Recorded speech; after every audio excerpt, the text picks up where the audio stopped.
How's it going, everybody? Welcome back to another episode of Garage Built Baits. I'm your host, Wyatt Byer, and I apologize for this not being on schedule. I say it all the time, life kind of gets away from you, but life just gets away from you sometimes, and some of the stuff that you like to do and your passion projects or your podcasts or your YouTube channels, they just kind of fall by the wayside because you got work and all this other stuff going on and life stuff, and gosh, just gets away from you. But anyway, had a heck of an episode with a pretty cool guest, Versatile Baits, and I enjoyed our conversation and fun guy to talk to, and some dude makes some pretty sick baits. Like, they're pretty sweet, some pretty sweet paint chops on them. And if you don't have one, you should definitely go and get your hands on them. But before we get into the podcast, we gotta do the obligatory, hey, follow me on all my stuff and all of that. So yeah, go do that. Go follow me on Spotify or Apple Podcasts or wherever you listen to the podcast. Amazon, Spotify, Apple. I think those are like the main three. You can watch the video on YouTube, and you can subscribe to that YouTube channel. And you can check out the main YouTube and socials at Buyer Lure Co. But without further ado, we'll get right into it.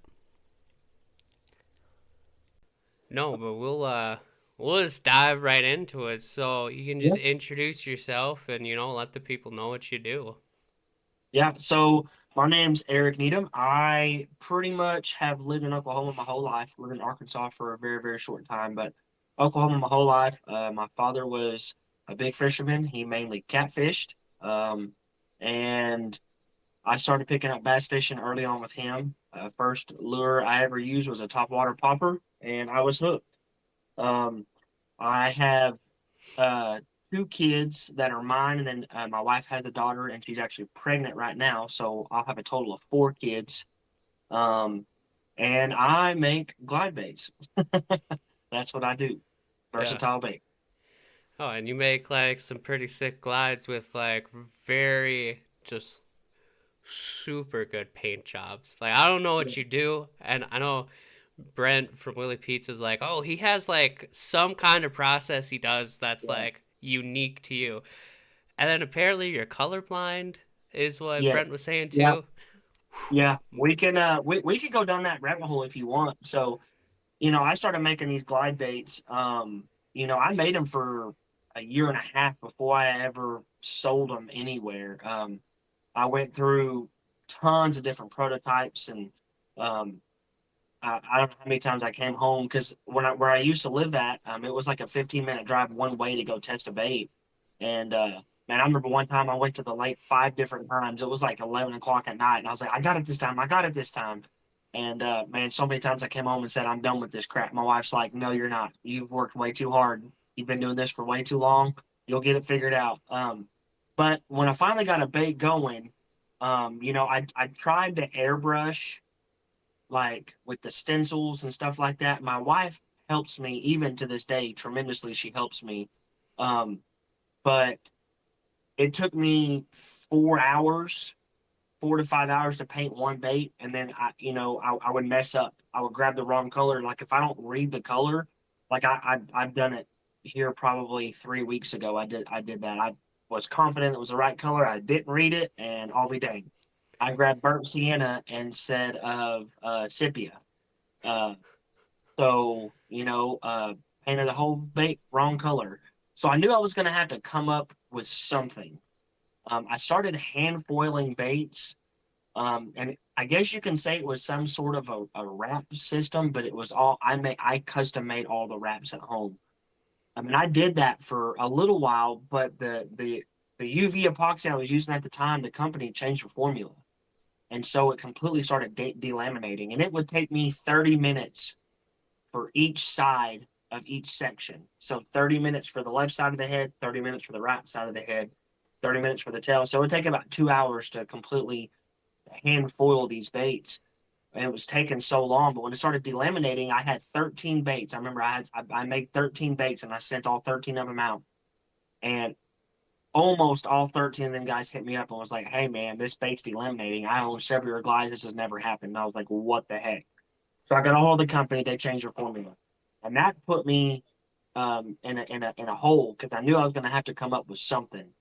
And I went down a rabbit hole, and it was I'd say about 2 months before I figured out a plan of attack, and I started executing that. I wish I wasn't colorblind. I would be able to sit at home and airbrush these, but the process that I do for these glide baits, I mean, it's it's a lot harder, and a lot more time consuming. I have three different types of adhesion promoter, and I have two different types of clear coat on this bait. And that's part of the durability process. There is a lot of airbrushing involved. I have, like, the old Rolodexes. Hmm. I have Rolodexes, and I have sticky notes all over my bait shop. So like all the tails that go in all of my baits, I have a tail for every specific paint scheme. Um, I have sticky notes and Rolodexes for all of that stuff. So if I have to make them, I know exactly, what colors and what glitters and all that stuff to put into the tails. And same with my paint scheme. So to come up with a new paint scheme, my wife, I'll show her the reference picture that we're going to use, and we start going down a rabbit hole, and she finds the colors, and then what we do is she comes out to the bait shop with me, and I'll airbrush one bait, and she'll walk me through it, like a little bit more, a little bit darker. You need to come down a little bit more on the top, and then after I paint one, she'll leave, and I'll paint the rest of them. And then she'll come back and try to figure out if she can find out which one it was that we painted together. And most of the time she can tell which one it is that we painted together because I won't do it exactly right. And that's kind of how I just learn. I mean, like I said, I have the Rolodexes, and it's very descriptive. Like, it tells me the paint, where it's getting painted at, how dark, how light, how far down the body it goes. And that's kind of the process we've went through. But yeah, I am colorblind. I wasn't born colorblind, ironically. I had a seizure from a side effect from a medicine, and I had a seizure for about an hour. Ironically, I was at the dam fishing with my father, um, and it messed me up, gave me a little bit of memory loss, and I'm colorblind because of it. So, I've been in the military for 15 years, so um, I do physicals and stuff like that, and they can't even stick me in a specific category uh, of colorblindness because I see things I shouldn't see, and then there's things I should see that I don't. So that's the whole colorblind rabbit hole right there. Um, what's your job in the army? My job, so on the actual National Guard side, like on the weekend every month and the 2 weeks out of the summer, I'm a E6, so I am a construction NCO. So I teach lower enlisted, carpentry, masonry, plumbing, electrical. That's my job on the Army side. I'm also a Title 32 federal technician for the Army, so I wear my uniform every day throughout the week. And throughout the week, I do that. I work on a base here locally, and I work on all the targetry systems. So when soldiers come and shoot and train, and they got pop-up targets, I work on all that stuff. Oh, I got you. I got you. Yeah, That's actually sounds like kind of neat. yeah, yeah. So when I first got in the Army for the first 6 years, I was an equipment operator. And then when I went to Iraq in 2017, they didn't need equipment operators. They needed electricians and carpenters, and I knew way more about carpenter. So I decided to go to electrician school. They were like, "How do you do electrical when you're colorblind?" Um, Process of elimination, and have a really good flute tester. that's pretty much that's that's pretty much how I do it. Yeah, that reminds me of one of the hangovers where it's like um they're telling Chang, it's like just cut the green wire or whatever. It's Yeah, like, oh, he's like, I got light gray, dark gray, medium gray. It's like, oh wait, I'm colorblind. yeah, yeah, yeah. So I can see the true primary colors. Hmm. It's just when it starts getting like different shades, like blues and purples look the same, reds and pinks can look the same, greens and browns can look the same. Um, that's the different hues and different shades is where I can't differentiate between the different shades. Mm-hmm. Yeah. No, I got you. And you're you're just a unicorn. You're not in one class or the other for color Yeah, blindness. so out of the whole swim bet world, I think there's two of us that are colorblind. I forget his name. I know it like mine. Um, actually, now that I think about it, his name actually might be Eric, honestly. But but he was born with a color blindness. I think he's just like a red and green color blind. Um, and then me that I know of. That's the only two people that actually do any kind of paint or anything like that in the swim bait world. Mm-hmm. Um, and so leading up to you creating your own glide baits, you started fishing with your dad, but where did swim bait fishing come in for you? So growing up with my father, he broke his back in '87, so he was a little bit on the lower poverty side. So we'd go to Walmart, and it was always just whatever was at Walmart that looked good. And at the time I didn't realize it, but I was actually using like big soft swim baits. And I say big. To me they were big back then. I was using like 6 to 7 inch, a lot of like the storm soft swim baits. Like you catch one fish, the harness rips out of it, but it didn't really dawn on me then. Where it really started, this is actually why I started making them. And this is probably a story you've never heard from a bait builder. Um, I started working up there where I work, and there's some state employees that work up there, and I play music. And I met another guy that works up there, and he plays music, and that's actually how our friendship started. Then I found out he likes to bass fish, and I was like, "Holy crap!" So we started fishing together and stuff like that. Well, one day he was getting glide baits, a glide bait from another guy, and he brought it to me one day. And when I came back from deployment, I started making like 6 to 8 inch pencil poppers, and they were specifically made to fish Eufaula Dam. So I got a lathe, and I carve them out of wood, and I'd epoxy them and tried to airbrush them. Um, and when he showed me this bait, I already had a little bit of experience with the epoxy and stuff like that, but this bait looked rough. Like the epoxy had so much bubbles in it you couldn't see the eyes. I mean, it was bad. The joint screw eyes were like forked like this. They weren't even, you know what I mean. And the tail looked awful. And he told me, he was like, "Man, I don't really swim that good." He was like, "But have you ever seen one?" I was like, "I've heard of them, but I've never used any." And I was like, "Man, I think I can make one." He was like, "You think you can?" I was like, "Yeah." He was like, "Well, do it. I dare you." And that's how it started. I went to Lowe's and I bought some poplar wood, and I carved out an outline of what looked like a shad to me. Um, Ended up not going with that. I ended up having one prototype where I actually finished it all the way through from carving all the way to my handmade skin type thing. It swam like a potato. Like it did not swim good. It was very, very finicky. And if you hit it with any kind of like medium speed with the rod or the reel, it would barrel roll. But I could throw it out and I can just slow roll it. And the first day I went out with my buddy. His name is Scott Shell. And let me tell you what, I caught a little over 8 pound bass out of a lake that I've been fishing for years and never caught anything probably over 6 in it. And it got me hooked. I was like, okay, I got to do something. And I still have that bait. It caught that one fish. Now all the hardware's rusted in it. I mean, it looks like crap. It's completely delaminated and stuff. But I still have that bait. But that's where it started. I started making glide baits all off of a dare. And after that dare, like I said, I it took about a year and a half to get one to swim right, and I only made four. I made four that swam all the way through and through. Because in the swim bait world, realistically, it's easy to make one bait that swims right. It's much, much, much harder to make hundreds or thousands of baits that swim the same and swim good. So I made four. I had one. Scott Shell had one. My cousin and my uncle, and they both fish a lot of the BFL series around here, and they're spread like wildfire locally. Because even to this day, Oklahoma still doesn't like it's still not popular here. It's Mm-hmm. starting to pick up, but 5 years ago, no one was throwing glide baits here, hardly at all. Um, so that's kind of where it really popped off for me locally. Mainly is where it really started. Mm-hmm. Yeah, now you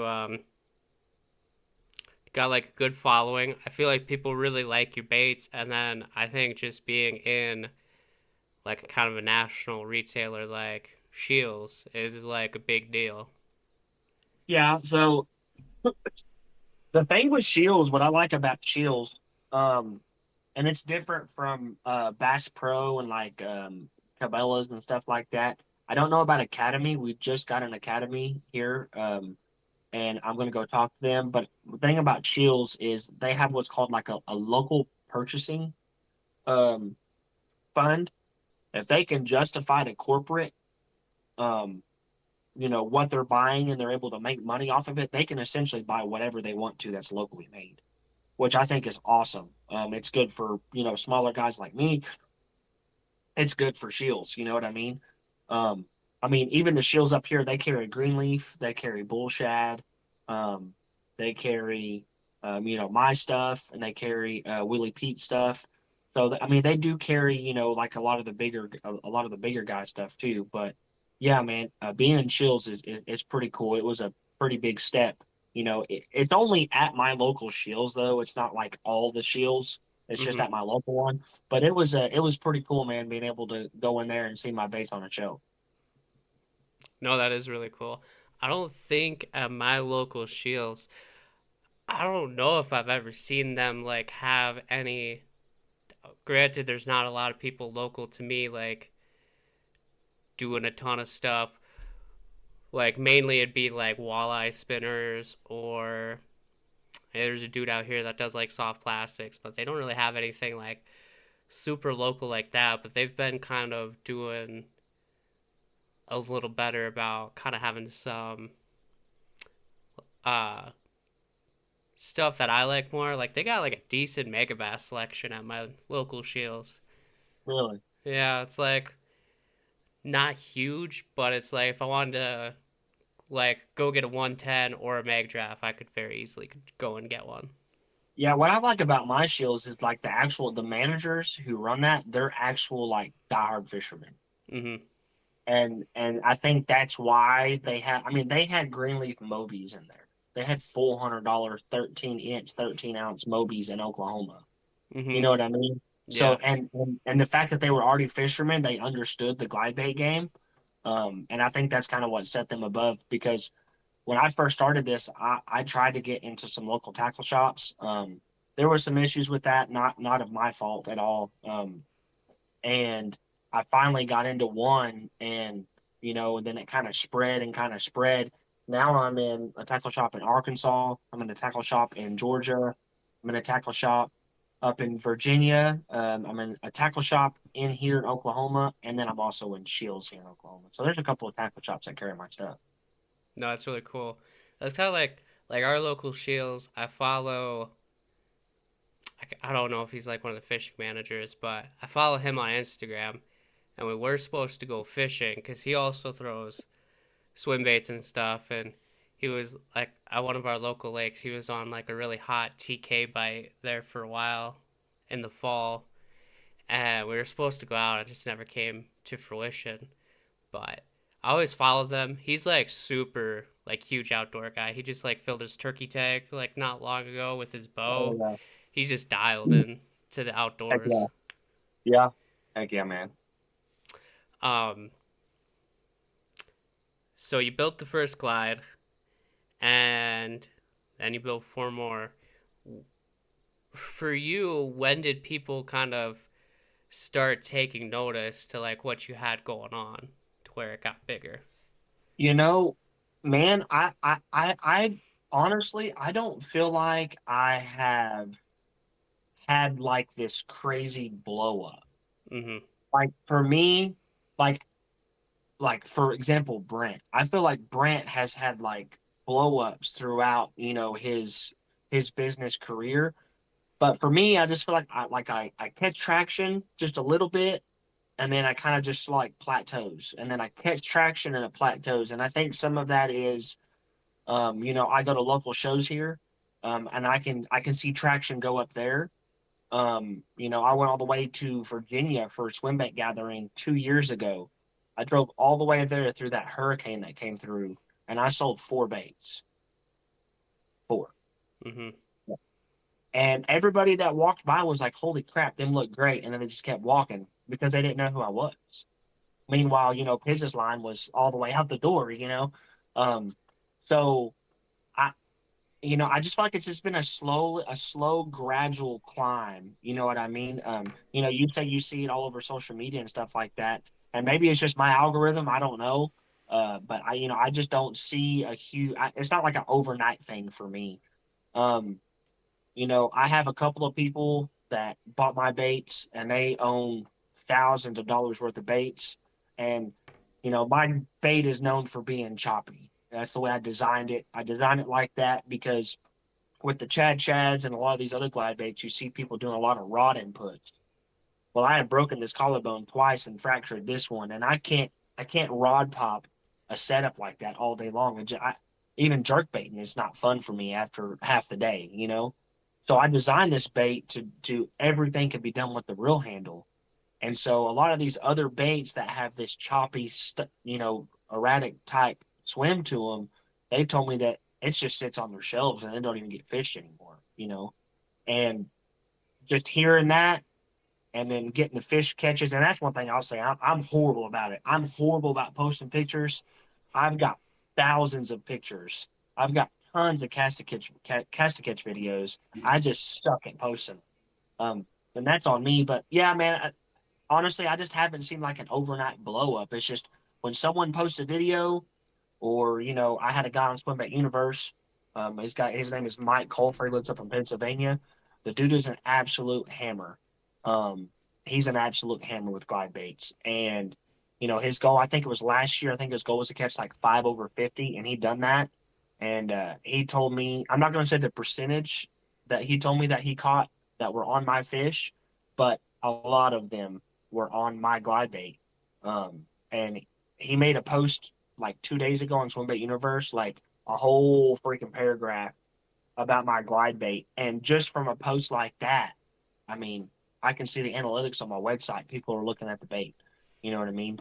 Mm-hmm. Um, so it's just like post and just getting out there. Whenever any kind of social media post catches any kind of traction, I can see that. But it hasn't really been an overnight thing. It was just slowly gradual. Like, I made them four, gave them to my cousin and them. Locally is kind of where it grew first. And then I got into that one tackle shop. That kind of spread the word. And then I did a show here locally that was about an hour away. That grew some traction. And then I started posting on Swim Bait Universe.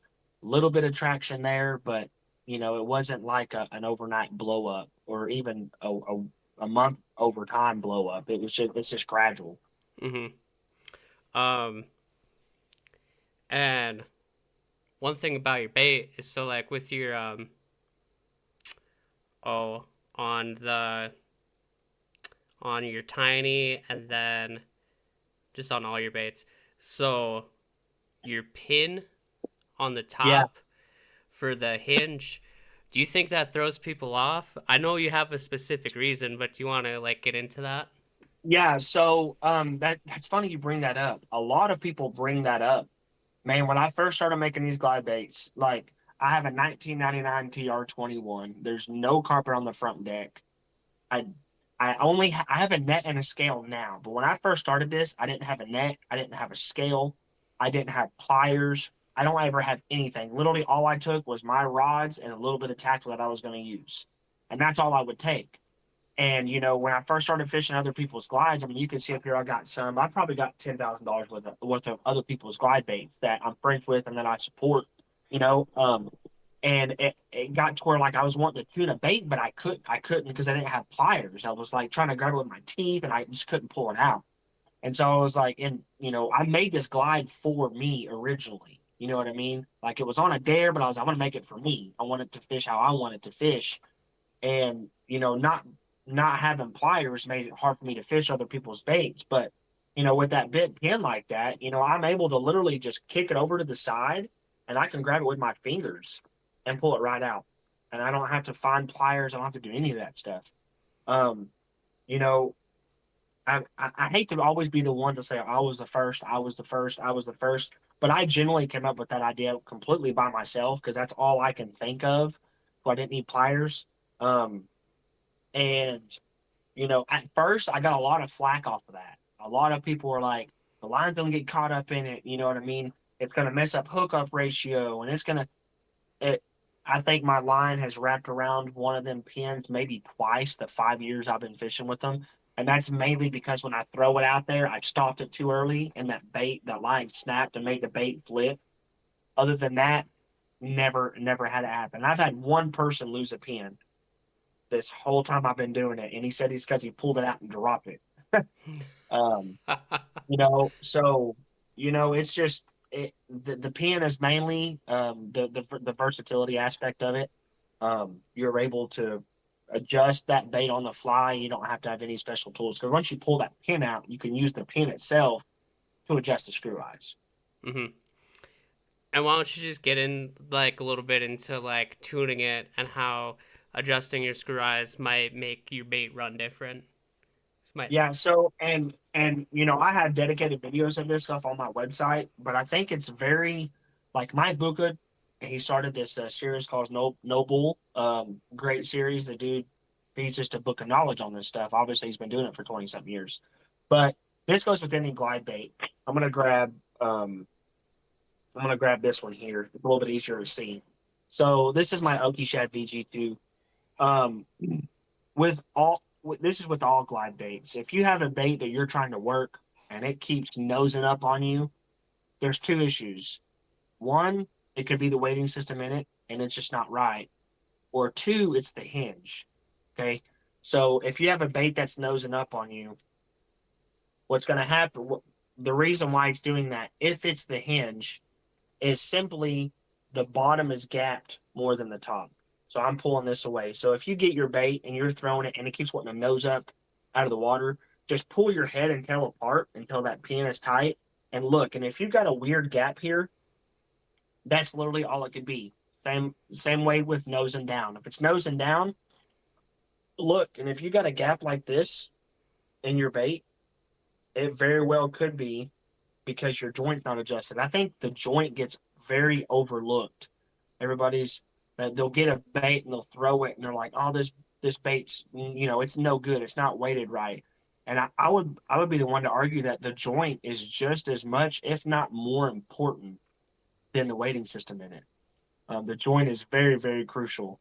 Like, have you ever gotten a glide bait and you're swimming it and it swims back at you, but it kind of swims with a little bit of an angle like that? That's the joint. It's either the joint or the weighting system inside is not perfectly in the center of the bait. That's your only two options. And the way to fix that essentially is you just line up the top and the bottom and you just rock that bait back and forth and make sure that head and tail is lined up. And if it's tweaked off to one side, you just grab it like a phone book. Mike Buka said this, and it stuck with me. That's the best way to explain it. Grab it like a phone book, and you can just twist it back and forth and just line up that head and tail. And it's just like tuning a crankbait, right? But a lot of people overlook that joint. And man, it's something as simple as, when we're cleaning these baits up and everything before paint, and we go to turn one of these screw eyes, or we don't screw it in a good half a turn just right, a half a turn on one of these joints, on one of these screw eyes, can literally mean the difference between it nosing down just a little bit and just gliding straight out perfectly horizontal. That gets overlooked a lot. I'm glad you asked that. Hmm. Um, and one thing I just noticed, like on your website, um, which I think is really cool, um, is header of your website. All military and first responders get a Yeah, discount on your baits. yeah, yeah. So all first responders, ambulance, firefighters, and all of that, they all get a 10% discount. All they've got to do is just send me an email, or if they have my phone number, it's on my business card. Business card comes with every single bait. My phone number's out there for the world to see. I don't really hide it. Um, yeah, just send me a message or something. Get with me, and I can send you a discount code to use on the website for sure, Hmm. 100 Do you percent. uh do you vet that at all? You're like, all right, it's like show the Um, ID. Yeah, that's usually what I do. I just have them show me some kind of proof. Hmm. And I'm not asking for their social security number and date of birth and their address, but most people who hit me up to do that, it's either like firefighters or a police officer or military, and it's like a cat card or a picture of a badge, you know what I mean, or a picture of them in uniform, And even if they're like retired, like if they was a police officer and they retired 2 years ago, yeah, absolutely. Hmm. No, no, that's pretty epic. Oh, the only place around me that I sometimes get tackle at that does that's the one thing I don't like about I don't when I go to Shields, I'm like, oh, like my first responder like discount, like I don't have one here. But if I go to Bass Pro or Cabela's, Yeah. it's like I show my ID and get my 10%. It all adds up. Yeah, yeah, yeah, for sure. Um, yeah, there's one more thing that's in well, a couple of things that I think I'm different from other bait builders that others don't do is man, like I have a glow in the dark keychain that comes with every single order. I don't know why I decided to do that because honestly, like it is an added cost. Um, and it's kind of like dumb how expensive these things are for what they are. Because I don't make them. But man, I had one sent to me and I was like, that is the coolest freaking thing I've ever seen. And I was like, you know what? No one's doing that. Screw it. I said, send me 200 of them. He was like, I'm like, nope, send me 200 of them. You sent it to me. That's your fault. So yeah, man, every bait except for a tiny does not come with a keychain. And I have my reasons for that as well. Um, but there's also one more thing, and I don't know if he's going to get to it or not, but I have these in every bait. Have you seen them before? No, I haven't seen. Is that a waiting system or No, no. no? Oh no. Oh, So, is it bumpers for? yep, Yeah. yep, yep. A lot of people overlook that. They overlook the joint bumpers. I would say if anybody asks me what they are, they always like, hey, what are these extra eyes for? A lot of people think that they're extra eyes. To give them the benefit of the doubt, I use a 10 millimeter eye on my VG2, and them are 10 millimeter. So they do look similar. Um, but, I have a lot of people message me like, hey, man, I keep getting a bunch of followers, a bunch of followers, a bunch of followers, and it's, November. The water's already cooled down, or it might be November, December. The water's already cooled down here in Oklahoma. Someone local, they're like, hey, man, I'm getting tons of followers. I can't get them to bite. And the first thing I ask is, are you using the joint bumpers? And they're like, what's that? And then I have to go down this rabbit hole. To try to make it short and sweet, when I was going through all this prototype testing and stuff and doing a lot of swim videos and fishing with it with my buddy Scott, we were fishing at Lake Ten Killer, super clear water, deep lake. Um, and I I designed this bait to have these joint bumpers on them. So like my tail angle, and this is actually a little bit less choppier than stock. So this tail will actually go completely 90 degrees. All you gotta do is take the pin out and then screw the screw eye. But what I was realizing is, that when that water gets around that 50 to 52-degree mark, then fish completely change here in my local waters and a lot of other places too, per the response I've gotten back from other people is they don't want something near as sporadic, and they want something a little bit more subtle, a little bit more methodical, and not as fast moving. So in the in the summertime, I'll use this bait with no joint bumpers. And what this thing does underwater, there are some underwater video footage of this thing, is it has a real head hunting action. I mean, it snaps real wide. But when you put them joint bumpers on, it's a lot tighter, very, very tighter swim. So like a wiggle work crankbait and like a DT8, right? Like up here, DT6s and DT8s in the wintertime, that's what everybody uses. And that's just because of that a lot smaller, tighter swim action. And me and my buddy Scott, like I've been on Tinkerler before where I was stubborn and didn't want to put the joint bumpers on, and he did. And he was literally out fishing me 5-1. And then finally I put them on, and it was literally night and day difference. and like I would just get you get tons of followers, and I think it's just that it just didn't have quite the right action. So another big thing of where versatile baits comes from is not only the pin design, but it's that joint bumper design.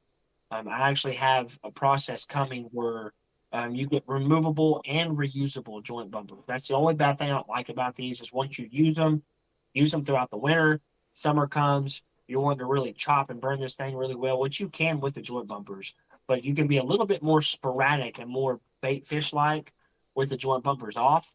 People take them off and they're like, hey man, I need more, which people have hit me up for them. I just send them some in the mail. It's no big deal. But them joint bumpers can really make a difference. I'm not going to say you're going to put them on and every single fish will go from a follower to a biter.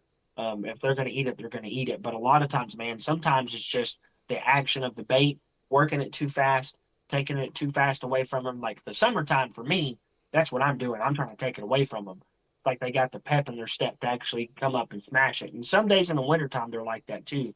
But when that water gets cold around here, like I say, that 50, 52-degree mark, don't sleep on them joint bumpers. I have a dedicated video on my website. You can go to the top left-hand corner, click educational videos. I believe it's the very first video, and it explains exactly where to put them, how to put them on. Um, don't sleep on that. Them joint bumpers are something that is literally a game changer for sure. Mm-hmm.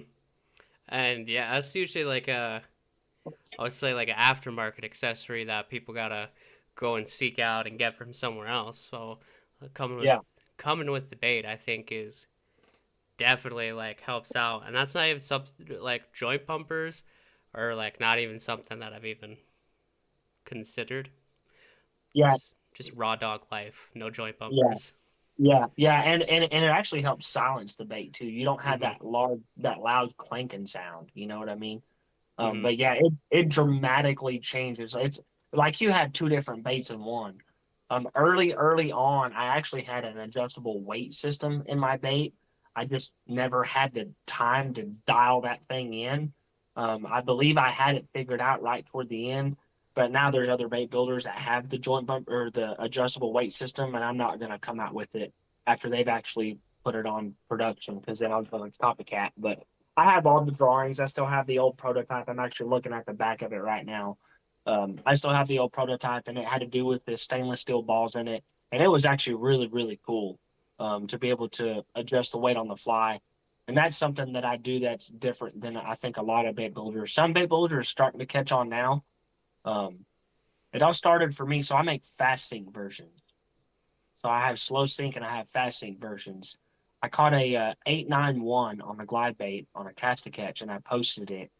And man, I got a lot of flack for that because when that video started, I turned around toward the camera and I said, "I'm going to try to catch this fish out of this tree." And I called my shot on it, and I was like, "Oh, you're using live scope, blah blah blah blah blah blah blah."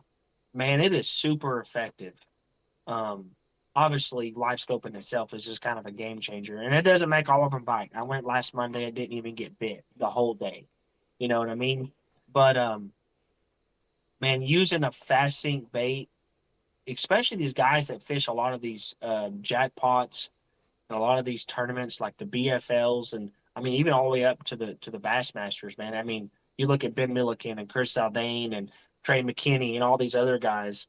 Like I just gave one to Justin Hamner last week when he was here in Oklahoma, and he requested a fast sync version. He didn't want a slow sync, and it's because he knows like you can target fish in a whole different water column with that. Um, you can run it faster in the shallower water than you can a lot of these other glide baits, especially if they're prone to blowing out when you get over, a certain speed with them. So the fast sync versions, man, if people just be open minded about it and just utilize the technology that they have, because my goal every day I go fishing is to catch a freaking giant.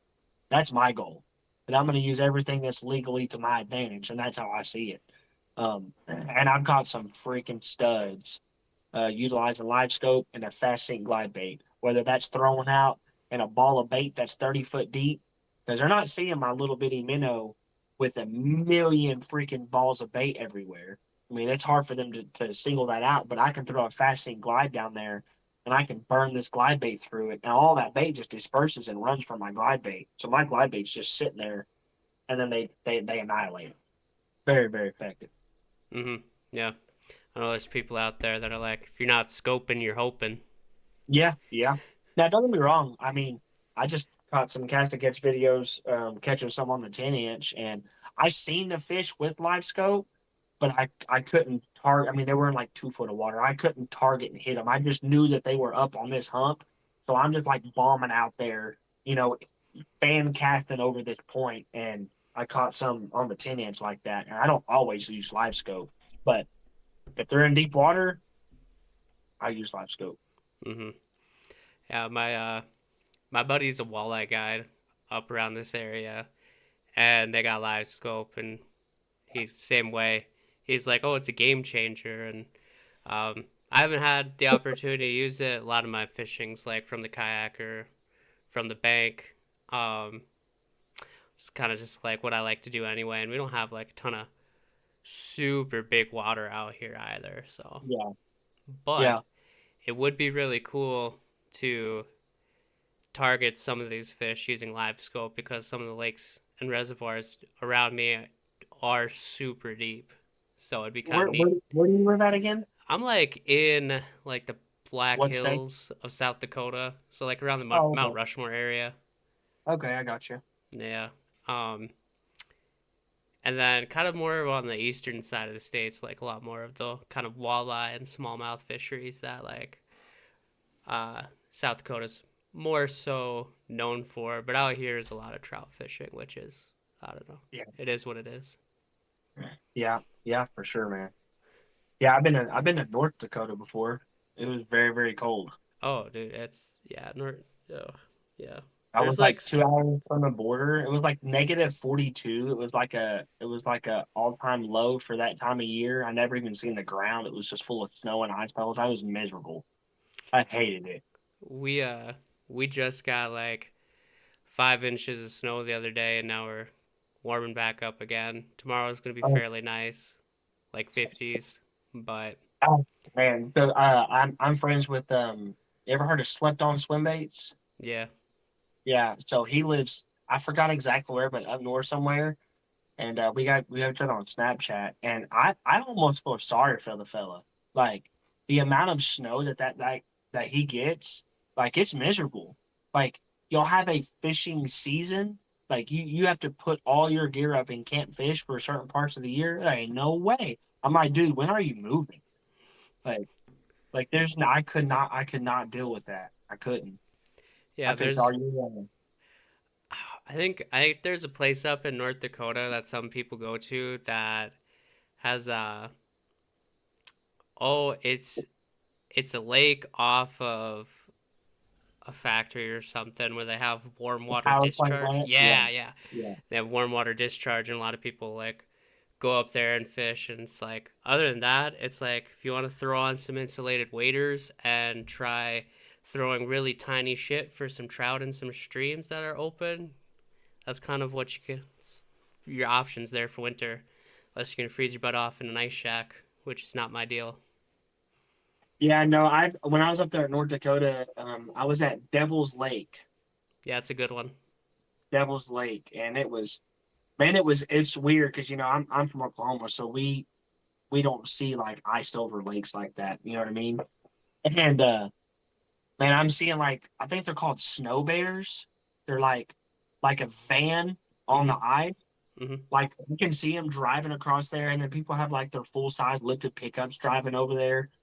And when I was up there for that electrician school that I told you about. And Mhm. we could rent like this little sled and this little tent thing and stuff like that, and an auger. And I had no idea what I was doing at all.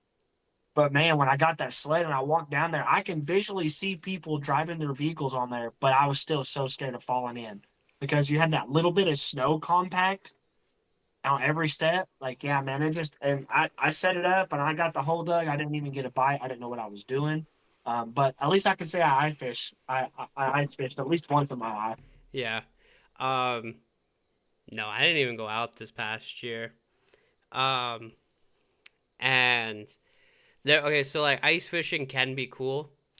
Um, when you have electronics and you can kind of run Yeah, and gun and pop holes and like run around the lake like on your four wheeler and or like your snowmobile. It's like yeah, that's really cool. But um and then like we have two reservoirs around here that have lake trout. And so that's like prime time to target like big lake trout is through the ice, running and gunning, fishing super deep. yeah, But yeah, for sure. and then I see people like, do you know what a tip up is for ice fishing? Yeah, yeah, yeah, yeah, yeah. Like it sets automatically. Yeah, I see like people catch big, like stupid big pike on tip ups, like all winter long on social media from around me. And I'm just like, why won't these like big fucking things like bite when I'm out throwing like big baits that look like they're Yeah, forage? It's like I'm only catching like little ones. Like yeah, I want the like big freaking 40-inch one that I see like, you know, yeah, people yeah. catching during the winter. I've never caught fish through the ice. No, not like that. But I've only done it one time. No, Yeah, I've only caught a couple. yeah, It can be cool, but I got too much other stuff going on. It's just not my thing right now. And yeah, I yeah, don't like no, being cold. Like I lived in yeah, Florida for a couple years, and that was beautiful. yeah. The cold is not for me. Dude, it's like 55 and cloudy here, and it's cold to me. I also have been sick the past few days, but have body aches and stuff like that. But I get cold super easily too. Like I said, that negative 42 was miserable. Like we had to put like these things that slide over our boots that had spikes on them, like ice spikes. Hmm. Like we couldn't go outside unless we had them on because I mean, it was ice and snow everywhere. It was horrible. It was horrible. Those are pretty essential. My buddy and his brother were out a couple years ago, and they were fishing one of our local hometown lakes. And his brother was like, went out of the shack. He's like, "Oh, I just gotta go take a piss real quick." And apparently the wind was like really going. He didn't have any spikes on, and the no snow on the ice, so there's like no traction. And he's like, I blew across the lake, like the wind blew me across the ice. He's like, what? He's like, one of the other guys out there had to like come rescue me, like get him That's on the great. four wheeler and like take him back to his shack. Yeah, man, I like right here in Oklahoma. I don't want to go any further north. Uh, yeah, no, I'm good. I'm good. I'm good on that cold stuff, and I respect the fellas that live up there up north, but it ain't for me. Mm-mm. Um, because they're in Oklahoma, you guys are at that like point where are a lot of your bass like Florida strain? There's like very certain fisheries that have the Florida strain in them, but they're not abundant.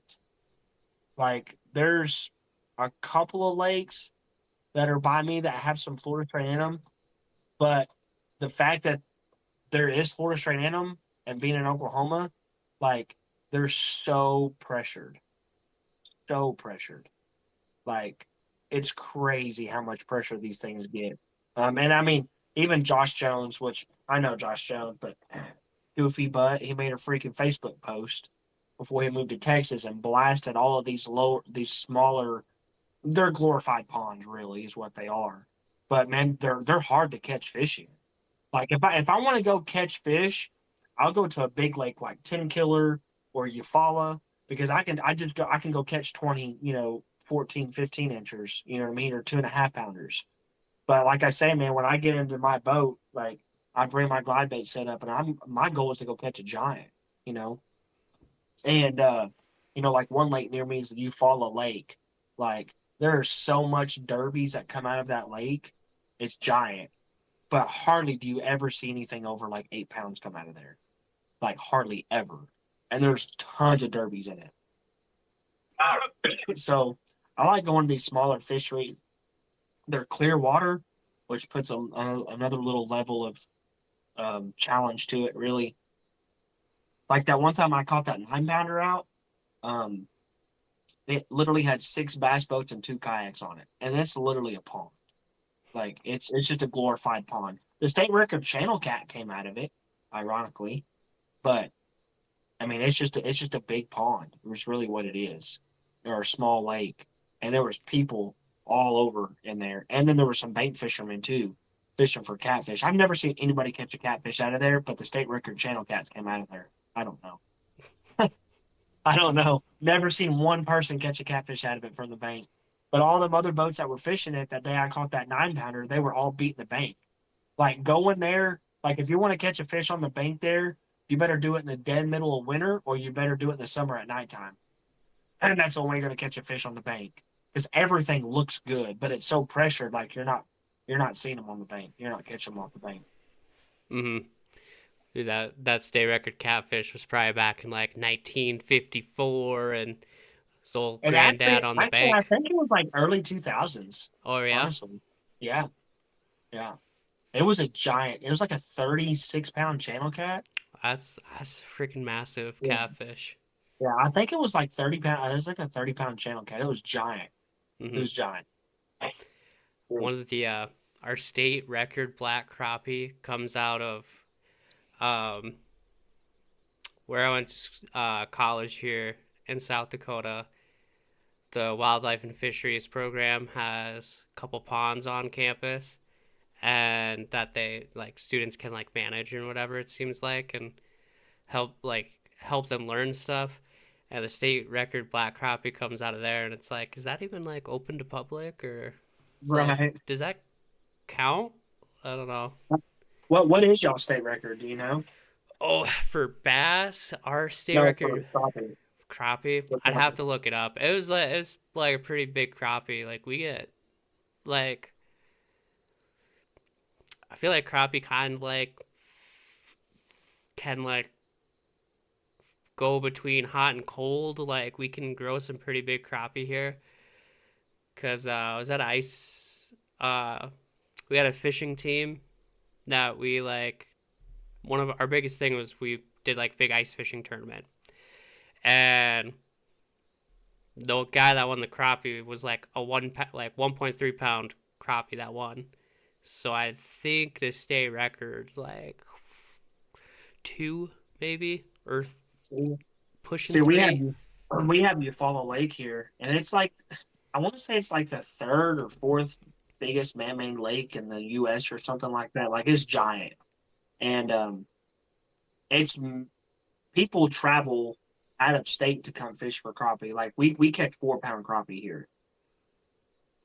That's Yeah, that's a huge there, crappie. That is yeah, insane. there's giant crappie here. Like I got a buddy that's a crappie guide, and I think he's caught 2 or 3 that are over 4 pounds, which is stupid. Dude, but the crappie guys are the ones that like got the live scope dialed in. Yeah, yeah. I mean that is where it started. Okay. State record black crappie for South Dakota. It Three has to be bigger than 2. three Yeah, 3 pound 8 ounce. yeah. And then white crappie 3 pound 9 ounce. Really, Yeah. that's kind of shocking That's a big because it's a big crappie. you, yeah. Eufaula Lake has a lot more whites than it does blacks. I Mm-hmm. mean, a lot of people here they mistake a male white crappie like in clear water for a black crappie sometimes. Mm-hmm. But we have a lot more white crappie in Lake Eufaula than we do black. Mm-hmm. Yeah, we got a lot more black crappie around here. Like people usually aren't catching white crappie, and I don't even think I've ever caught a white crappie. Like I'd like have to really pay attention and count spines for me to really be on it. I I always reference white crappie with dirty water and black crappie with clear water though. Mm-hmm. Like, cause anytime I find like, cause we have tons of ponds here, and if I catch a crappie out of a pond, it's usually a black crappie. Mm-hmm. You know what I mean? But yeah, man. Yeah, Yeah. I do love me some crappie fishing. No, I do too. The only time I've ever gotten like a game and fish violation was when I was crappie fishing, and we, it was so fucking stupid. I wasn't that stupid. It was the law, but so we caught like six crappie. Well, no, we were catching a bunch more, but by the time we were like, maybe we should keep some of these. We ended up with six and like two big like yellow perch. So I cleaned them up. I was like, I'm not even gonna cook these. Like, just threw them in a Ziploc, like threw fillets in a Ziploc bag, threw it in a cooler. It's like driving back to college. Broke ass college kid, just home for Memorial Day or whatever. And huge game and fish stop, like along the highway. Everybody stopping. Yeah, they have like it was like a big thing. It's like we're checking. It's like we're checking boats, we're checking fish, everything. I was like, all right. We don't have that stuff here. It was the first time I've ever seen it, but like where we were coming from, like is right around the river, so a lot of people were on the river like fishing or whatever. We were just I on got like you. a little farm pond, you know, and so you can't transport fish like that, just like fucking fillets in a Right. bag. And so bam, like $70 ticket, and they you could kind of tell they're feeling like a little bad about it because it's like I'm just kind of like this like 20-year-old kid out here like fishing, and we were just on a farm pond. It's like we weren't on the river like double dipping our limit of like walleyes or anything. So he was like you can't transport it like this. He's like, it has to be Really? like you gotta transport it like this, and I'm like, where in the fucking rule book is that?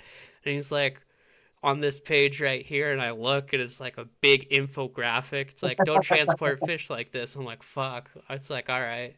Yeah, so we Like, can do that here. We can. So our limit on Eufaula, I think it's 36 a person. mm-hmm, And we can. So what we usually do is we go out, we catch our limit, however much people in the boat, and we go back to the ramp and we'll clean them right there in the ramp. Throw them in a Ziploc bag and throw them in an ice chest on ice. mm-hmm. Yeah, the issue like that I had was all the fillets were together and they were already frozen. And so it's like, if you're gonna do this, it's two fillets a bag. So it's easily countable, was like the issue. And Really? yeah, so That's nuts. yeah. It's like at that point, it's like I should have just gutted them and just left whole fish. Yeah, no kidding. Yeah, speaking of crappie, man, that's it. That is one of my confident colors. That is so interesting. That's not a color that I throw a lot, but that's a sick ass color. Dude, I'm telling you, that guy in Pennsylvania, he loves yellow perch and crappie. One of these lakes I fish at, where I caught that 9 pounder, I have a video on my TikTok. I was crappie. It's loaded with crappie, loaded with crappie. Um, but they're all like super small. Like you catch a 10 inch out of there, that's a big one. Hmm. And I have a cast to catch of me hooking a crappie, and I was pulling up out of the water, and a 7 pounder came out of the water after the crappie, and it like rung a bell one day. Well, about 3 trips ago, man, when I caught that 10 pounder on the 10 inch, if you look at the video on TikTok or on Instagram or whatever, I man, I realized that there was fish way up shallow, and they weren't like shad; they were bigger than shad. But I can throw my bait or whatever, and they won't follow it. They won't react to it. All they do is just swim away from it. And I'm like, what is that? Like, whatever they are, anytime I seen them, whatever them are up in the shallow, I knew that I can pull off of that area and I can feign cast with that 10 inch, and I would catch a giant, like 7 plus. So I'm like, what are them? And I think I figured it out the other day. Dude, I think the carp, because there was like 24 to 26 inch carp up in like 6 inches of water, like splashing and going stupid. And I'm like, wait a minute. These fish are, these big bass are eating the carp in this lake. That's what they're doing. Hmm. That's exactly what they're doing. And then I I kind of went back in time where I was fishing there and I caught two over 7 and one just over 8, and then I broke off on a freaking giant. And the same tree where I caught that 9 pounder, I broke off, and what I was using then was my golden shiner paint scheme. Uh, but it looks like a carp, Mm-hmm. really. It looks like a carp. And I just never used it again there. And so like the dots started connecting. So now in my mind, I'm like, man, I want to make a carp glide bait. Like, but that's for a different time. Yeah. I think that's kind of that's like a specific forage where I feel like that has to be like a kind of like a specific targeting Yeah. fish that are eating carp because I feel like carp are hard and scaly, but they don't have like spines. I feel like that's Right. like a fairly easy meal. They're not super fast, like, Yeah. and it's Wait, like, they're easier to eat than a bluegill is. yeah, and they're yeah, because they're like, kind of a longer Right. profile. I feel Yeah. like that's a well, like for muskie or like pike fishing, like they eat a lot of suckers, Yeah. and a sucker's an easy meal. Like, they're elongated. They're not super tall or anything. They don't have spines. Like that's an easy meal for a fish. And there's probably bass that are kind of dialed in on eating suckers too. But maybe a fairly underutilized Yeah. Like I forage. said, I mean, I would like to assume that they're eating them carp, but maybe they're just hanging out with them. I just know that whenever I would see them on there, and I have a video on my graph, like because I was like, what are these? They're big. Like some of them, I can see their fins moving. Like I can see their tail and everything in the live scope. But there was so much of them, I can't like target a fish with the live scope. So I would just pull off of it and I would just fan cast. And every time I see them over in that area, in that part of that lake, every time I catch two or three that are over 6, 7 pounds. I don't know if they're hanging out with them or three, but and every fish that I catch has got a giant belly on them, like abnormally large belly. They're eating something in there, and I think it might be the carp. Mm-hmm. No, for a fact they eat the crappie because Yeah, I've literally seen them. you're gonna have to throw the tiny in there, and one of the times when you throw a tiny in there, you're gonna catch a carp in there. Have you ever seen a carp eat like a glide? Like there's some like No, sometimes you'll see like pictures on Universe or like Underground where people yeah, have caught I've seen it. Yeah, carp, and I've caught a carp on a spoon. Like it's freaking weird, and in the mouth, not snagging it in the yeah, fucking mouth. and then suckers fight too. Mm-hmm. They fight. They put on a pretty good fight. I feel like if you throw a tiny like you're tiny over there, it'll maybe you'll get a carp. Something to I think about. mean, dude, I'm telling you, some of them carp were giant in there. I was like, what the heck? And I was like, wait a minute, that's carp. And the reason why I was trying to correspond them, it's like that it was them big carp were in the same area, whatever all of them things were, and they were too big to be. I mean, I know Shaq can get up 14 inches, big old gizzards can, but this lake doesn't have big gizzards. It's just got small threadfin in them. Mm-hmm. So I was like, what? Matter of fact, the reference picture, like, this is what the shad looked like in that lake. That's where Mm-hmm. this reference picture came from. And it was winter time, so it was, starting to lose some scales. But yeah, I was like, man, they're not big gizzards. They're not chasing, because from my experience, especially like throwing a tiny, balls of bait will follow the glide bait. Mm-hmm. I don't know if you've ever noticed that or not, but a lot of times bait will follow the glide, especially if you're throwing like a little tiny like this. The ball, like you'll see a string of them just come out of the big ball of bait and they'll just follow it. You know what I mean? Mm-hmm. But these were big enough, and that's all I can think of is carp. I almost bought a throw net and tried to catch some. Like I wanted to know what they were so bad. Yeah. No, I've seen like other bait fish. I see a lot of bluegills follow my glides and stuff. If they're a similar size or even a little Yeah, smaller. But so for like the carp, are those commons, or do you guys have like the Asian carp over there? No, they're big. Yeah, they're just the big common grass carp. Mm-hmm. Yeah, Um, Kind of get into like the multi-species aspect of what your baits have caught. I just seen a picture where a dude caught a big old snook on one of your baits.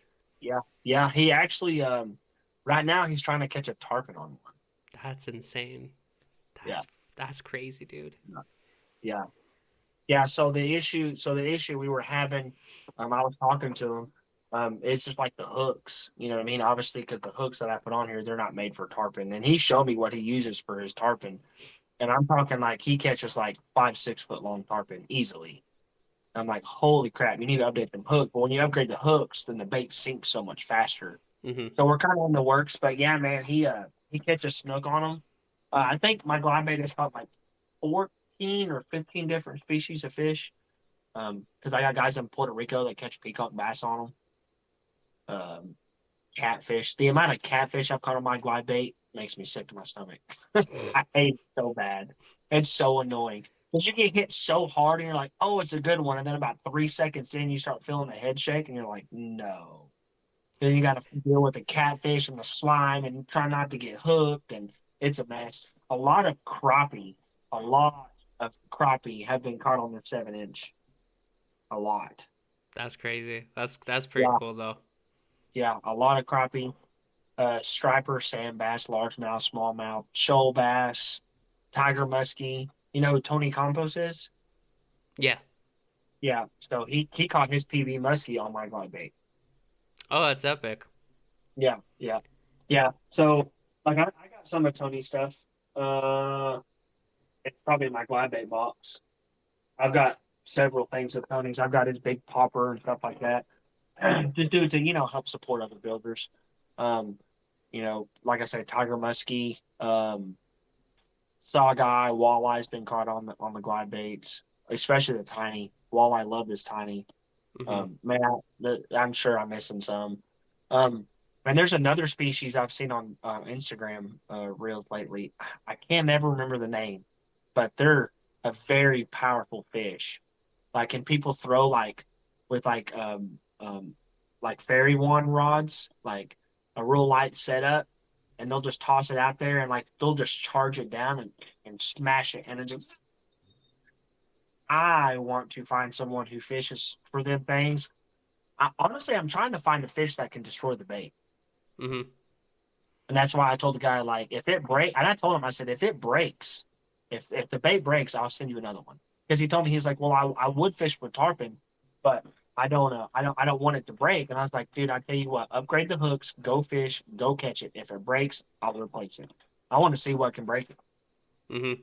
I think Because that's I think go that's ahead. kind of what your bait is known for too, is like kind of the durability of the finish and everything as well. Yeah, yeah, for sure. Yeah. Yeah. And that's how I'm able to have a lifetime warranty. The materials that I use for my glide, I've actually transferred a couple of people over to uh, a small portion of what my materials are. Brent uses them now. Um, and that's how I'm able to have a lifetime warranty is because of the materials I use. Now, there are a lot of other bait builders that use this material, but they're not glide baits. They're topwater baits, stuff where the rate of fall isn't so meticulous. And that does add a little bit of time on production because they're not as consistent when they come out of the mold. But I sit and hand tune and hand weight every single one. Mm-hmm. So Yeah. yeah, And this is on top of you, having a full-time job already. So, yeah, yeah. um, what do what is your schedule look like for drops? Like, how frequently do you like to have them? So what I like to do is I like to have some sort of sale at least every 2 weeks. That's kind of been the goal. Actually, I just posted one right before we started this. I like to do it every 2 weeks. But since I moved into this new house, I lost the help that I did have. I lost the help that I did have. Kind of a lot of stuff has changed in my life. My mom, she went through a divorce. of like 30 years. Um, so that was kind of a pretty big change for my life and my family. Obviously, I bought a new house. I had to build this new bait shop I'm in. So that was some downtime. And actually, I hired my mom. So my mom actually helps me with the pouring and stuff like that. Um, but we're starting to get back on track. But every 2 weeks, I'd like to have a drop, whether it's a flash sale or a scheduled drop or something like that.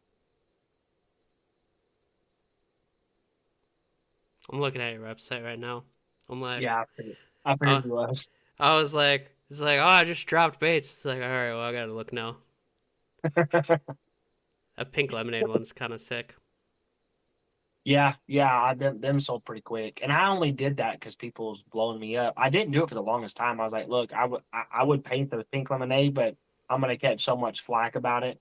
And that was whenever Throwback really started advertising the pink lemonade stuff, and I was like, man, I'm not gonna copy their stuff and start a whole big ruckus because I know Kyle pretty good, so. hmm Well, you know what? Kyle's mom works with him too. Like, Mhm. swim bait world, we're about the moms. Yeah, yeah. I mean, Victor's mom works for him too. Oh, I didn't even know that. Yeah. I need to hire my mom to do something. There you go. There you go. It's like, you're just retired. You want to edit my podcast? Yeah, there you go. Watch this video and this video. But yeah, so I mean, like I said, man, there's been a lot of big changes lately. Uh, I completely changed like my packaging distributor. There's a lot of things that I've changed big time. So, and I design everything. So, like for example, like here's the VG10 packaging, right? So we've got the box and everything. Um, and I boo booed and I didn't make the tail big enough, the opening. So this how it's going to have to sit in here. But I design everything. I mean, all the way down to all of the graphics on the box. I have to lay all these out. I have to draw a square in the program and fill it in with white and lay all these out. I design all of my stuff. I like to be as involved with all of my stuff as I possibly can. But man, that stuff just takes time. You know what I mean? It really does. I've had to learn 4 different programs: CorelDRAW, Fusion 360. I mean, all these different programs, and it just takes time for sure. hmm What do you think is one of the favorite? What's your favorite pattern that you put together for your baits? My favorite pattern. I'll be honest with you. My favorite pattern is the one that I didn't like at the beginning. Before I ever painted it, I was like, that I don't like that. And now it's become my favorite, and it's ultimately everybody's favorite, just by the sales. So my first paint scheme I came out with was the threadfin shad. And then after this threadfin shad, I was at Eufaula Lake, and a boat was backing up to the beach, and like 4 big like 7-inch gizzard shad jump up out of the water, and one lands on the back of this guy's ski boat. And of course, me being me, I snatch that gizzard shad up. I run back over to my pontoon. I land on the carpet and I start taking these reference pictures. And I was like, yeah, I don't like that. But man, when I put that sucker on a bait, it's my dirty gizzard pattern. hmm Um, it is by far the top seller. It's it's a very versatile color. Like it's great for clear water and it's great for dirty water. A lot of people buy it up. Another one of my patterns, I'd say second to that, is probably honestly my Oki shad. I love the way that this red looks coming through the water. Like this Oki shad is a good confidence color. Obviously, color that's one of the hot topics in the swim bait world. Yeah. Does color matter? Does color matter? Honestly, does a fish come up to a bait and look at it and say, that's 2 shades lighter than the bait fish that I've been eating my whole life. I'm not going to eat that. No, they don't. They don't do that. And I can confidently say that. Obviously, I'm no scientist or nothing, but where I feel like color matters is water clarity, right? So if you're fishing dirty or clear water, I feel like picking the right color for visibility. If a fish can see my bait 2 foot further because I've selected the right color, then again, back to what I said earlier, I want all odds in my favor. Um, and then I think the biggest thing, and this may make or break me, but it's just facts, is the confidence of the fisherman. Honestly, the confidence of the fisherman, and this is why I say that. If if you're using, if you have the choice between these two glides right here, ignore the size. I'm talking about the paint scheme. And the bait fish in your lake looks exactly like that. I'm talking like copy paste. Which one are you going to pick up first? You're going to pick up the one first that looks like what your fish are eating, right? We call it match the hatch. Well, this is why I feel like color matters, is because if that fisherman doesn't have confidence in a bait, whenever people order a bait online, they're going to find one that they have confidence in, whether that's what they know that their bait fish looks like, that's the closest to what it looks like. You know what I mean? Um, so that's what they're going to purchase, is based off of what their confidence is in their past experiences. And if they don't have confidence in a paint scheme, they're not going to fish with it. And if they don't fish with it, you're not going to catch fish, right? And that's just a fact. That's literally just a fact. Like I have other baits that have paint schemes. I'm like, dude, there's no way I'm gonna fish with that. You know what I mean? And just because of the paint scheme. And I have another bait just like it with a different paint scheme. You know what I mean? Like the pink lemonade. It literally looks like no other fish. It literally don't look like a fish. Um, but I think the reason why the pink lemonade gets bit is because it's highly visible. Hmm. It's a very visible, a bright, vibrant color like chartreuse, or what's that pink color? Dang it. Uh, there's a pink color that's real popular in soft plastics. Oh, Um, Methylate, oh, yeah. Oh, like yeah. like methylate. It's just a very vibrant color, and I think that that's why it works. You know what I mean? Um, Now, is there days where I'm gonna start with match the hatch first and not get bit, and I'm like, all right, well, I'm gonna try something else. You know what I mean? And then I go crazy color. You know what I mean? Like a pink lemonade or something crazy. And there's days where that could work better. Absolutely. Again, I think it just falls back into that same category of visibility. Um, but I've always been a sucker for realistic paint schemes. Um, I'm a sucker for matching the hatch. Do I think that that's what closes the deal on all of my bites? No, the action is the main thing. You got to get the fish to the bait first, because a Hmm. lot of times these fish aren't seeing them colors at all. They're just seeing a silhouette, right? But in some of these clear waters, man, I feel like that having that right shade of color could get me one more actual hookup instead of a follow. And I think that's something that we're never ever going to know. But again, I want all odds to be in my favor as much as possible. Um, but that's the my opinion on the rabbit hole of color. No, it doesn't ultimately matter. What matters the most is a fisherman's confidence, and if they don't throw it, they ain't gonna catch with it. Hmm. Yeah. And I would agree with that 100%. It's like the confidence you have in a bait is going to make more of a difference than, whatever else you got. And just the confidence in everything that you got going on. Um, I'm going to fish a new lake, Yeah, coming up this later springtime. And it's like, never have been there. I know what's in there, but I've never been in there. It's like, these are the baits that I'm taking because this is what I have confidence in. It's like right, right, I'm gonna right. throw, and also I'm gonna throw what I like to throw, and probably make things more difficult on myself than what then they need Yeah, to be. yeah. I mean, and color, color is, it's so weird too, because you know a lot of these big swim bait guys are like, bone is the only color you need, and I agree, dude. I've caught tons of fish off of a bone swim bait. It works great. But I think again, it's the visibility thing. But if color absolutely did not matter whatsoever, then every crankbait would be one color. Every soft plastic would be one color. You know what I mean? Like we have these different colors, and I think the majority of it is obviously the fisherman.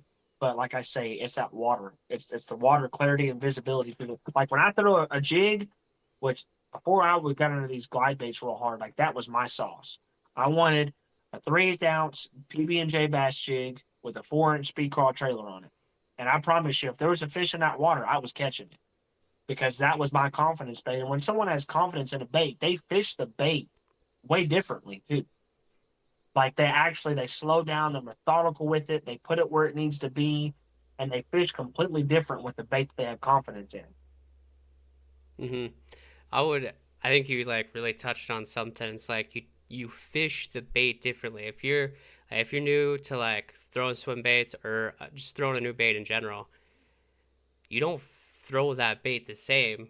And it's like, you might not even know. It's like, where do I throw this? Or like, what, like, how do I work this? It's like, it's kind of just focus on your fundamentals. Like, we got a lot of, um, there's like a lot of granite cliffs around here where the water's real deep. And Yeah. it's like I could fish that glide bait or swim bait like right along parallel to the granite. It's like that's perfect for Pinpoint. a bass to come and Attack pin point. it up against the wall Yeah. and like attack it like that, you know. Yeah. Yeah. Yeah. 100%. I mean, there's baits that I've thrown where at first I didn't really care for them because to me, visually appealing, they wasn't visually appealing to me. But like every fish I caught with it, I would get more confidence. And I remember what I was doing when I caught that fish, and then I would try to replicate that action. Right. It's the same with like a jerk bait or I mean honestly any other bait, right? When you get bit with, you're like, what? How deep was that fish? And this is pre forward facing sonar. Like if I'm fishing up in grass, like what did I do to get bit? Where did I throw at? What type of cover was I around? What was the bottom? How deep was I pay attention to all that stuff. And I do the same thing with glide baits. And I made a post here because I had my glide bait hanging off the deck of my boat. The rod was behind me, and I was messing with an A rig, and a fish came up and ate that glide bait. It was just barely in the water, and about yanked my whole rod in the water. And I touched on that. Like I fish where I will throw my 7-inch is not where I'll throw my 10-inch. Like yes, some of that stuff correlates and overlaps, but for the most part, like with my 7-inch, I'll go pitch that thing in really tight quarters between docks because when I throw that 7-inch, that thing just folds up just like this. I can throw this thing straight right where I want it every time. Some of these other glide baits, they flail around everywhere. They'll catch the wind and it shoots off to the side. Well, with that big 10-inch, it's heavy, it's bulky, right? Now, the 7-inch, I'll cover water. I'll run it parallel because angles are super important. I'll bomb this thing parallel down to the bank and run the edge of a grass line. But that's also how I'll throw my 10-inch. But if I see a laydown and it's 20 yards from me to the laydown, if I'm going to do that, I'm going to throw this glide way past that, especially that 10-inch. Because if I land that 10-inch right on top of that freaking laydown, it's like a tsunami. It's 7 ounces hitting the water. You know what I mean? Where with that 7-inch, I can swoop cast that thing and I can land it in the water super softly. So I approach each fish and each piece of structure differently. And so that's why I had my glide bait sitting behind me ready to go. Because if there's a fish in a different part of the water column, then I can turn around and grab that rod real quick. But that's what happened. That glide bait was just sitting just barely in the water and like a 2-pounder came up and hit it. I was like, what the heck are you doing? Like, what are Hmm. you doing? Yeah, I've had that in the kayak. I had a Citizen 6 hanging over into the water, Yeah. and a little one tried to get it and just like splashed the shit out of my fiance. She wasn't too happy about it. I was like, damn, that was pretty cool. Do that again. Next time, eat the whole thing. Yeah. Oh man, this one time we were out fishing, and this one gal, we were out in the kayak. We had a tandem. This one gal really pissed me off one time that I was fishing from the bank, cause like I was like we were off far enough to where we weren't disturbing them, but it's like, well, I kind of want to fish like we're kind of like up a little bit on this cliff. It's like, well, I want to fish kind of this cliff. We're kind of floating down the bank here. And it's like, well, we're far enough away from you, but I'm still like close enough to where I can cast in there. And she was like, you guys are fucking up our fishing. And it's like, we're not even fishing for the same stuff here. Like, you're out there soaking your power bait, and I'm throwing my citizen around these granite walls. Like, I'm trying to catch a big Yeah, old fish. You're out here, yeah, catching some stocked trout. Like, yeah, yeah. and I try to be super mindful of people, but she just like really just that just really chapped my khakis Rub, that particular day. rub you wrong, did it? Uh huh. Yeah, for sure, Because for sure. I'm still. It's like I paddled to get like swoop around, get way out of your way of where your bobbers are, Yeah, and it's like I just want to fish kind of, and I feel like she purposely kind of moved out of the way to kind of like hinder where we were. yeah, yeah. I've had a couple scenarios like that. Yeah. Um, What other questions you got? Oh, you got. let's go back to this music thing here real quick, Okay. because it's like you and this guy, it's like, oh, music, and then bass fishing, and it was like a stepbrothers moment. Did we just become best friends? And Yeah. uh, so you play music. What does that look like for you? You out there strumming a guitar or what? So before when so before I went on deployment, I was with my daughter's mother. Um, I moved from my hometown of McAllister and I moved up to Muskogee here in Oklahoma. And I started working. I started working at the port here on the river, and one of the guys there actually dated my daughter's mom's sister when they were in high school. So I was like, "Holy crap, that's weird." And we started hanging out, and I had played music since I was 18, 17, 18. I got a guitar, learned how to play music and stuff like that. Um, and his name was Tanner, and he was actually probably still to this day the best electric guitar player I've probably ever seen in person. That's not famous, like just some random guy in Muskogee, Oklahoma. And he played a lot of music, and we went up to like an open mic one night with the guitars at this little bar here in town, and ended up getting into a band, started playing in a band and stuff like that. So I've done, I've been on stage. I've played. I'm mainly guitar. I play a little bit of drum, play a little bit of piano, but mainly guitar, electric and acoustic. And my buddy Scott, he actually used to play in Nashville, Tennessee. He actually sings really, really well. He's open for a lot of pretty decently big people. He used to have a really, really big band. Scott is like 50 something years old, but he's like a big brother to me, and we became really good friends. If it wasn't for him, I wouldn't be in this position. I mean, I am pretty hard headed. That's how I got here. But yeah, man, we just I mean that's initially how it started was just us talking about music. It was like, man, we need to play together sometime. So we actually both brought our guitars up to work and played at work, and then I found out he liked fishing and then more of the fishing now than anything. Every once in a while we'll still kind of play together at a bar or at VFW or something like that on special occasions, but fishing has definitely overwhelmed both of us. Um, well, we'll start kind of wrapping up here. One last question I have for you is kind of what's next for you. You got any projects in the works? Any new baits maybe coming out down the I, pipeline? I do. I do. I have So I used to make what I call my VG2, which is this bait right here. Mm-hmm. This mini was pretty much to mimic like a panfish type bait, taller, not as long. Um, I discontinued this bait mainly because of the production time was way too long.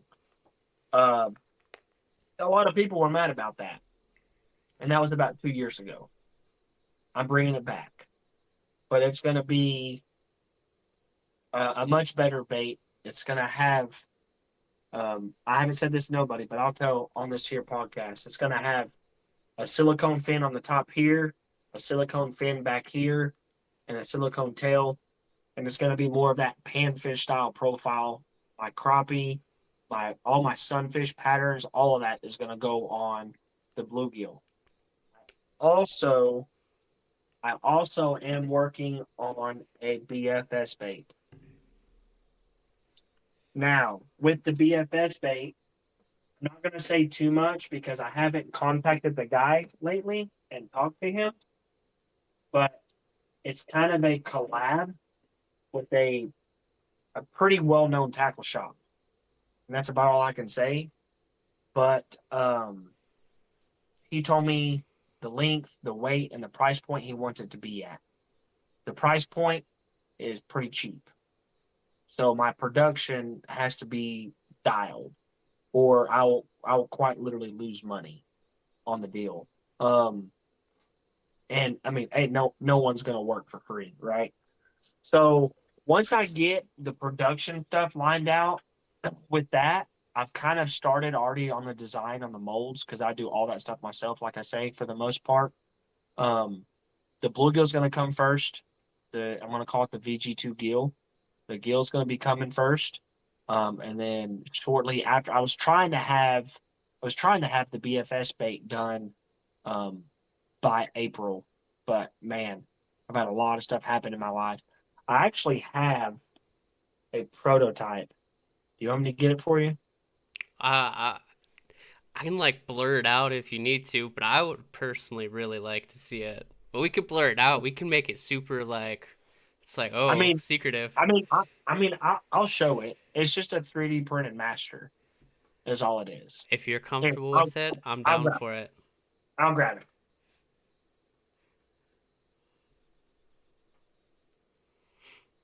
So some of y'all might recognize this. Have y'all seen these yet? Have you seen this? I don't think I've seen anything like that. Oh, That's 2 inches long. that's pretty So sick. this bait is going to be 2 inches long. Like this is a 5 inch bait. Okay, so it's small. Um, I'm pretty excited for this one.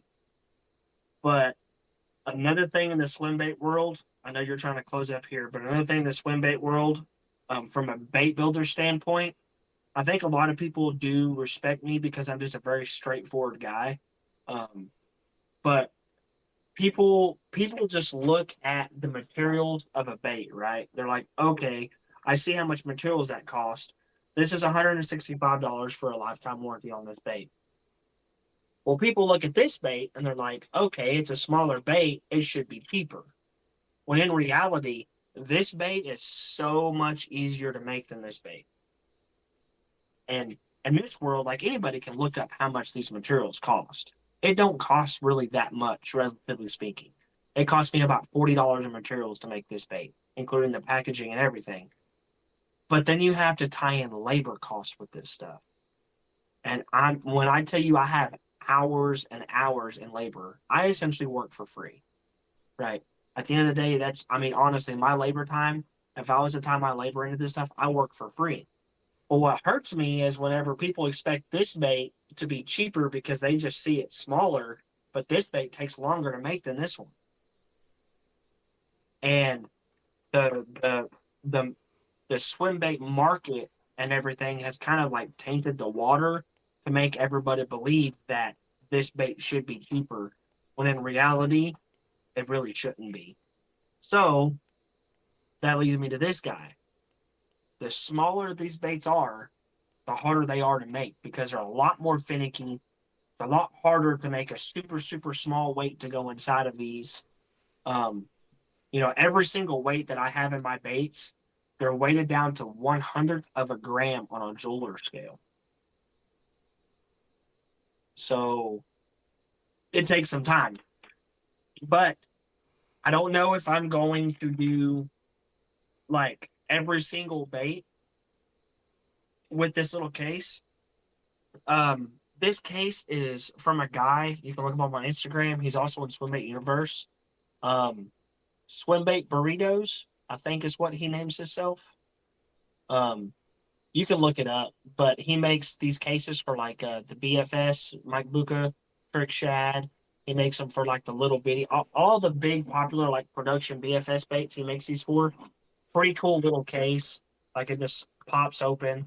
Um, I don't know if I'm gonna do every single one in this, or if I'm gonna do like the first like 100.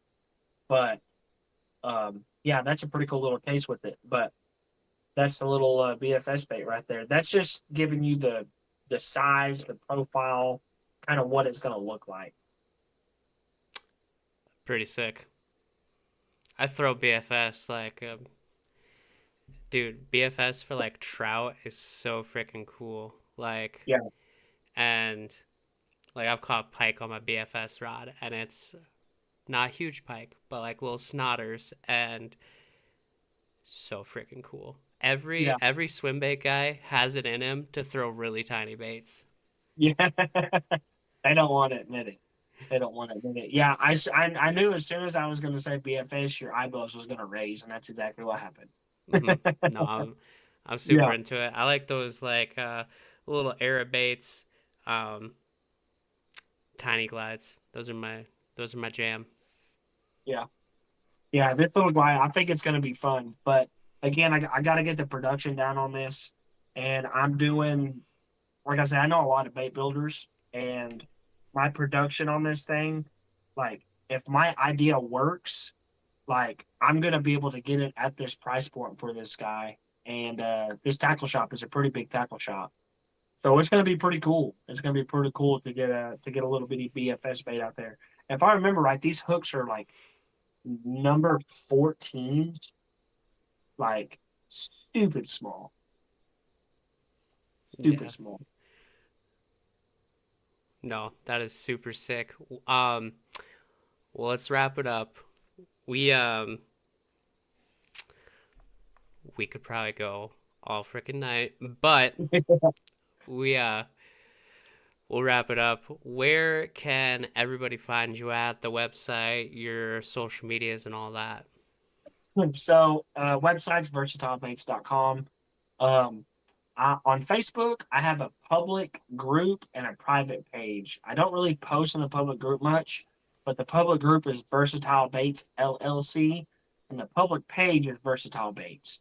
Instagram is Versatile Baits LLC. So if you pretty much type in Versatile Baits on any social media platform, TikTok, Instagram, Facebook, um, that's where you'll find me. I'll be the first one that pops up. Mm-hmm. All right, perfect. Well, I appreciate you taking time out of your schedule to Yeah, man. come and speak with me and, kind of show some cool shit that you got going on. So, no, Yeah. this is pretty epic. I appreciate it. Yeah, not a problem, man. Not a problem. Thanks for having me on. Maybe we can do this again next year, and hopefully, I'll have a couple of new baits to show off. There we go. Yeah. Perfect.